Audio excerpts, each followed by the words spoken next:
ओम गण गणपतये नमः। जय श्री गणेश। हर हर महादेव। प्रिय श्रोताओं, आप सभी को ज्येष्ठ शुक्ल पक्ष विनायक चतुर्थी की हार्दिक शुभकामनाएं। आप सभी पर भगवान गणेश की कृपा सदा सर्वदा बनी रहे। आज सुनेंगे प्रद्युम्न विनायक चतुर्थी व्रत कथा। तो प्रेम से बोलिए गौरी पुत्र गणेश की जय। जय श्री गणेश। प्रिय श्रोताओं, ज्येष्ठ मास की शुक्ल पक्ष की विनायक चतुर्थी को प्रद्युम्न विनायक चतुर्थी कहते हैं। इस दिन विघ्नहर्ता भगवान श्री गणेश की पूजा आराधना की जाती है। माना जाता है कि इस व्रत को रखने से सभी मनोकामनाएं पूर्ण हो जाती है। इस दिन भगवान श्री गणेश की विधि विधान से पूजा आराधना की जाती है, व्रत रखा जाता है और व्रत कथा का पाठ किया जाता है। इस दिन व्रत रखने से सभी विघ्न दूर हो जाते हैं और घर में सुख शांति समृद्धि बनी रहती है। अगर आपने किसी मनोकामना से इस व्रत को किया है तो वह मनोकामना अवश्य ही पूरी हो जाती है। खासतौर पर संतान सुख, बुद्धि, धन प्राप्ति के लिए यह व्रत रखा जाता है। माना जाता है कि यह व्रत रखने से आपको किसी भी कार्य में अगर सफलता नहीं मिल रही हो तो वह सफलता अवश्य ही मिल जाती है। आप पर विघ्नहर्ता भगवान श्री गणेश की कृपा बनी रहती है। तो आइए पूरी श्रद्धा और भक्ति के साथ भगवान श्री गणेश के चरणों में नमन करते हुए सुनते हैं प्रद्युम्न विनायक चतुर्थी व्रत कथा। कथा शुरू करने से पहले इस वीडियो को लाइक करके कमेंट बॉक्स में जय श्री गणेश अवश्य लिखें।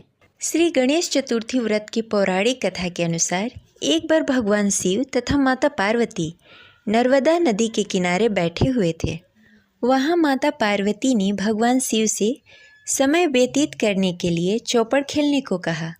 भगवान शिव चौपड़ खेलने के लिए तैयार हो गए, परंतु इस खेल में हार जीत का फैसला कौन करेगा, यह प्रश्न उनके समक्ष उठा।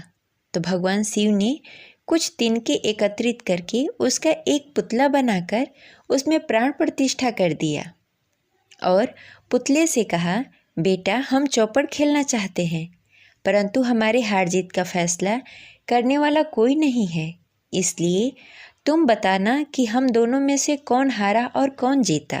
उसके बाद भगवान शिव और माता पार्वती का चौपड़ खेल शुरू हो गया।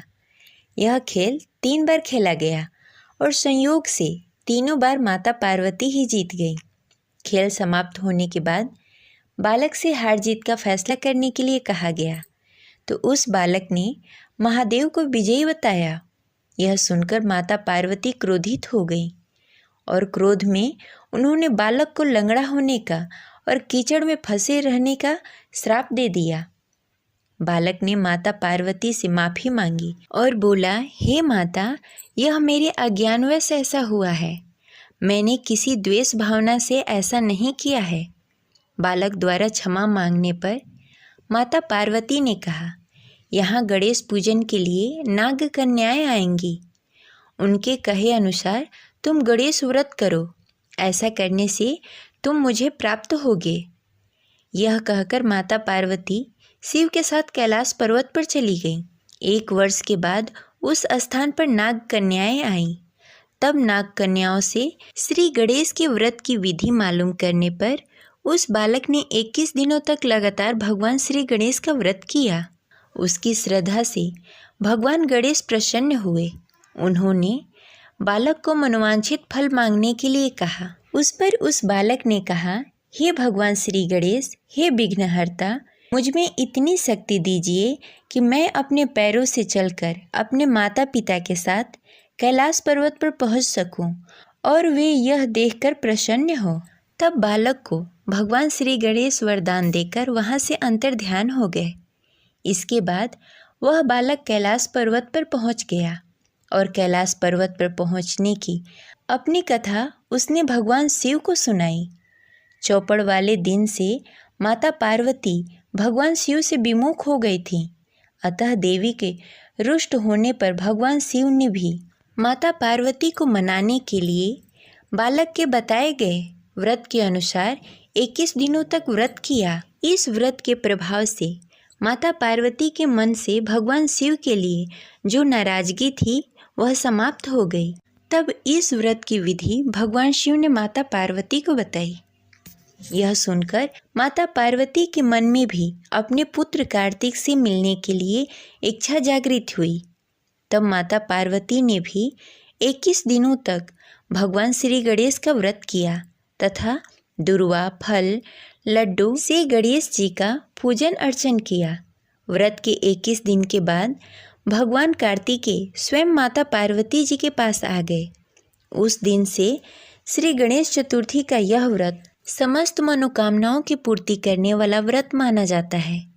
इस व्रत को करने से मनुष्य के सारे कष्ट दूर होकर मनुष्य को समस्त सुखों की और सुविधाओं की प्राप्ति होती है।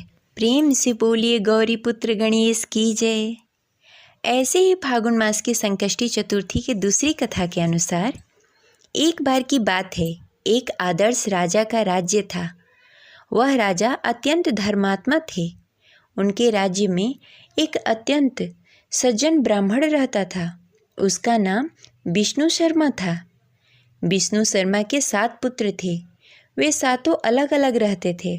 विष्णु शर्मा की जब वृद्धावस्था आ गई तो उसने सब बहुओं को कहा कि तुम गणेश चतुर्थी का व्रत किया करो। विष्णु शर्मा स्वयं भी इस व्रत का पालन किया करते थे। आयु हो जाने पर यह दायित्व वह अपने बहुओं को सौंपना चाहते थे। जब उन्होंने बहुओं से इस व्रत को करने के लिए कहा तो बहुओं ने आज्ञा ना मानकर उनका अपमान कर दिया। अंत में धर्मनिष्ठा छोटी बहू ने ससुर की बात मान ली। उसने पूजा के सामान की व्यवस्था करके ससुर के साथ व्रत किया और भोजन नहीं किया। ससुर को भोजन करा दिया। जब आधी रात बीती तो विष्णु शर्मा को उल्टी और दस्त लग गई। छोटी बहू ने मल मूत्र से खराब हुए कपड़े को साफ करके ससुर के शरीर को धोया और पोंछा। पूरी रात बिना कुछ खाए पिए जागती रही। व्रत के दौरान रात्रि में चंद्र उदय पर स्नान करके फिर से श्री गणेश की पूजा भी की, विधिवत पारण किया। विपरीत स्थिति में भी अपना धैर्य नहीं खोया। पूजा और ससुर की सेवा दोनों श्रद्धा भाव से करती रही। गणेश जी ने उन दोनों पर अपनी कृपा की। अगले दिन से ससुर के स्वास्थ्य ठीक होने लगा और छोटी बहू का घर धन्य धान्य से परिपूर्ण हो गया। फिर तो अन्य बहुओं को भी इस प्रसंग से प्रेरणा मिली और उन्होंने अपने ससुर से क्षमा मांगते हुए फागुन कृष्ण पक्ष संकष्टी चतुर्थी का व्रत किया और साल भर आने वाली हर संकष्टी चतुर्थी व्रत करने का शुभ संकल्प लिया। भगवान श्री गणेश की कृपा से सभी का स्वभाव सुधर गया। ये रही दूसरी कथा। प्रेम से बोले विघ्न विनायक भगवान श्री गणेश की जय। शिव जी माता पार्वती की जय। जय श्री गणेश। आशा करते हैं आपको यह कथा अच्छी लगी होगी। तो इस वीडियो को लाइक करें और ज़्यादा से ज़्यादा लोगों को शेयर करें। मिलते हैं अगले वीडियो में। तब तक के लिए हर हर महादेव। जय शिव शंभो।